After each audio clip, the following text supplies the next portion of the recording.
우리는 흔히 돈이 많으면 행복해지고 부족하면 불행하다고 생각합니다.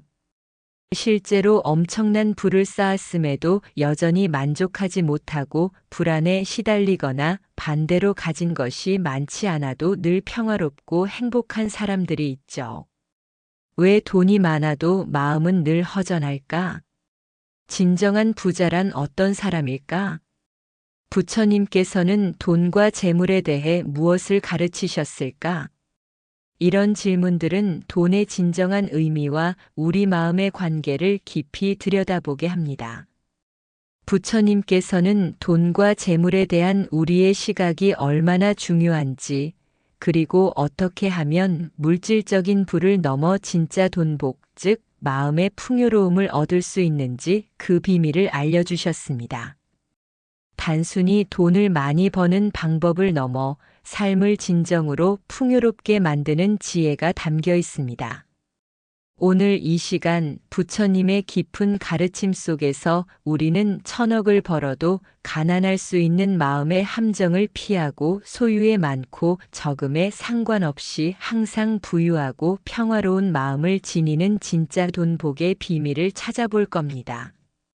이 영상이 여러분의 재물관을 근본적으로 변화시키고 삶의 진정한 풍요를 가져다 줄 소중한 통찰을 담고 있으니 마지막까지 함께 하시어 그 해답을 찾아가시길 바랍니다. 부처님께서는 재물 그 자체를 선하거나 악하다고 판단하지 않으셨습니다. 재물은 단지 삶을 영위하고 선행을 실천하는 수단일 뿐이라고 가르치셨죠. 문제는 재물 자체에 대한 탐욕과 그것을 영원히 소유하려는 집착에 있습니다. 돈을 벌고 모으는 과정에서 생기는 탐욕과 돈을 잃을까봐 두려워하는 집착이 우리 마음을 끊임없이 괴롭히는 진짜 원인입니다. 수많은 재산을 가진 사람도 더 가지려는 탐욕 때문에 늘 불안하고 돈을 잃을까봐 전전긍긍합니다. 반면 가진 것이 많지 않아도 자신의 소유에 만족하고 남에게 베풀 줄 아는 사람은 항상 평화롭고 풍요로운 마음을 지닙니다. 진정한 가난은 물질의 부족이 아니라 마음의 만족과 나눔이 없는 상태입니다. 이것이 바로 부처님께서 알려주신 진짜 돈복의 비밀입니다. 불교에서 재물에 대한 올바른 시각과 태도를 가르치는 핵심은 바로 보시입니다. 보시는 자신이 가진 것을 아낌없이 베푸는 행위이며, 이는 단순히 물질을 나누는 것을 넘어 마음의 자비심을 기르는 수행입니다. 부처님께서는 보시의 공덕이 어떤 재산보다도 크고 현세와 내세에 걸쳐 가장 확실한 돈복이자 영원한 부라고 가르치셨습니다. 자바 함경에는 이런 구절이 있습니다. 베푸는 마음을 가진 이는 복이 더욱 커지고 탐내는 마음을 가진 이는 복이 줄어든다.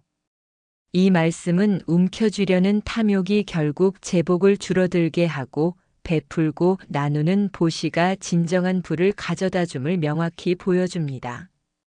보시는 재물을 늘리는 직접적인 방법이라기보다 재물에 대한 우리의 마음을 변화시켜 풍요로운 상태로 만드는 지혜입니다. 탐욕과 집착을 버리고 기꺼이 베풀 때 우리의 마음은 넓고 평화로워지며 이것이야말로 소유에 많고 적음에 상관없는 진짜 돈복을 누리는 핵심 비결입니다. 그렇다면 보시의 지혜를 개발하여 진짜 돈복을 얻고 마음의 풍요로움을 찾기 위한 구체적인 수행은 무엇일까요? 첫째, 나눔의 즐거움을 경험하는 수행입니다. 우리는 베푸는 것을 손해라고 생각하기 쉽습니다. 하지만 부처님께서는 나누는 행위 자체에서 오는 기쁨과 만족감이 그 어떤 소유보다 크다고 가르치셨습니다.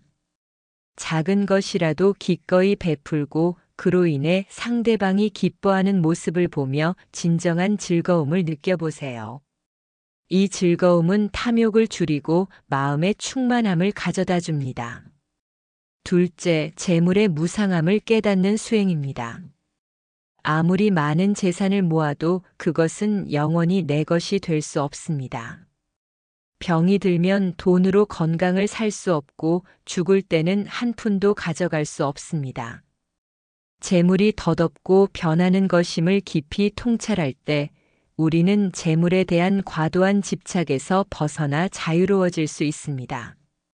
재물은 잠시 빌려 쓰는 것이며 내가 죽으면 누군가에게 물려주거나 사회에 환원될 것임을 명심하세요. 셋째, 자신에게 지혜로운 소비를 허락하는 수행입니다. 보시가 남에게 베푸는 것이라면 지혜로운 소비는 자신을 위해 적절히 사용하는 것입니다. 단순히 아끼는 것을 넘어 자신의 몸과 마음의 건강을 위해 혹은 좋은 경험을 위해 돈을 기꺼이 사용할 줄 아는 지혜가 필요합니다. 하지만 이때도 탐욕에 이끌려 충동적으로 소비하는 것이 아니라 진정으로 자신과 타인에게 유익한 소비인가를 생각해야 합니다. 부처님 시대에 아나타핀디카라는 부자 상인이 있었습니다. 그는 엄청난 재산을 가졌지만 그 재물을 탐욕스럽게 움켜쥐지 않았습니다. 오히려 가난하고 고통받는 사람들을 보면 늘 측은히 여겨 기꺼이 베풀었으며 승가에 많은 보시를 했습니다. 특히 제타숲 기원정사를 짓기 위해 땅을 구입할 때 땅 위에 금화를 깔아 값을 치렀을 정도로 보시에 아낌이 없었습니다.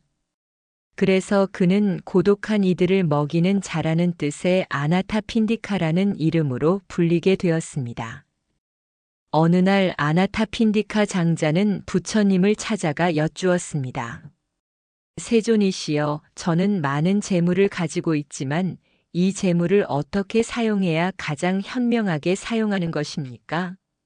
어떻게 해야 이 재물이 저에게 진정한 복이 될 수 있습니까? 부처님께서는 말씀하셨습니다. 장자여, 재물을 바르게 사용하는 4가지 방법이 있다. 첫째, 자신과 가족을 위해 적절히 사용하라. 둘째, 친척과 친구들을 위해 사용하라. 셋째, 재난에 대비하여 저축하라. 넷째, 덕 있는 이들 수행자, 성자에게 보시하고 어려운 이웃을 돕는 데 사용하라. 이 4가지를 바르게 실천한다면 그대는 재물 때문에 고통받지 않고 진정한 복을 누릴 것이다. 특히 4번째인 보시는 미래의 행복을 가져다주는 가장 숭고한 씨앗이니라.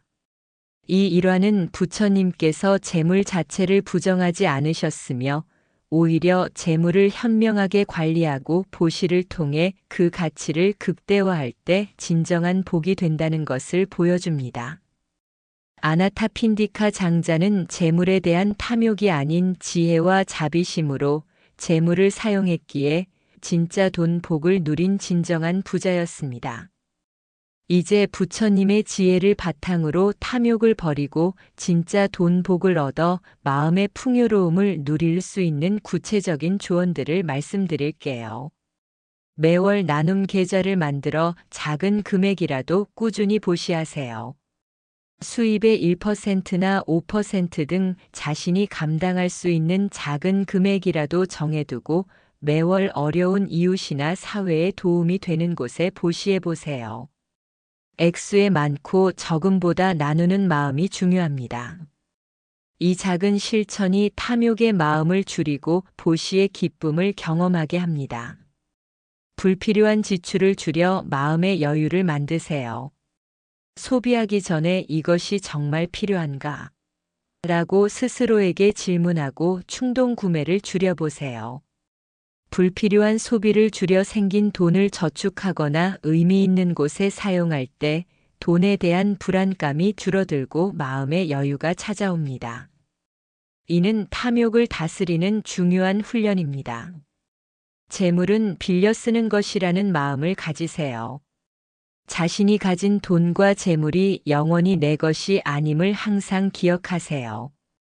마치 잠시 관리하는 청지기처럼 재물을 잘 관리하고 필요한 곳에 지혜롭게 사용하려는 마음을 가질 때 돈에 대한 집착에서 벗어나 자유로워질 수 있습니다. 재물을 통해 덕을 쌓는 방법을 찾아보세요.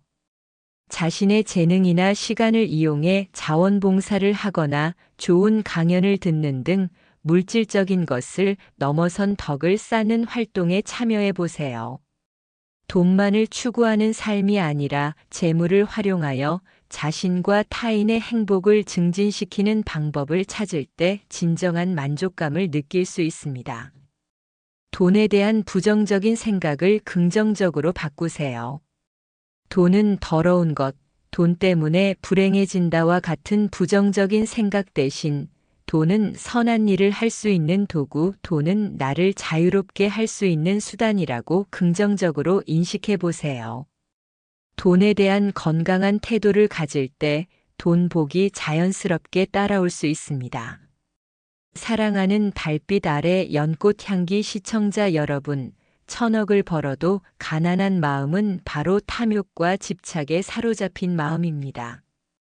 부처님께서는 재물을 수단으로 보고 보시의 공덕으로 쌓는 영원한 부가 진정한 돈 복의 비밀이라고 가르치셨습니다. 나누는 즐거움을 경험하고 재물의 무상함을 깨달으며 지혜롭게 소비할 때 우리는 소유에 많고 적음에 상관없이 항상 부유하고 평화로운 마음을 지니는 진짜 돈복을 누릴 수 있을 것입니다. 오늘 이 말씀이 여러분의 마음에 깊은 울림을 주어 돈과 재물에 대한 시각을 변화시키고 진정한 풍요로움을 누리는데 작은 보탬이 되기를 진심으로 바랍니다. 여러분의 삶에 늘 부처님의 자비 광명이 가득하길 기원합니다. 이 말씀이 마음에 깊이 닿으셨다면 댓글로 소중한 마음을 남겨주세요. 여러분의 이야기가 또 다른 분들에게 큰 울림과 용기가 될 겁니다. 구독과 좋아요, 알림 설정은 달빛 아래 연꽃 향기 채널에 큰 힘이 됩니다.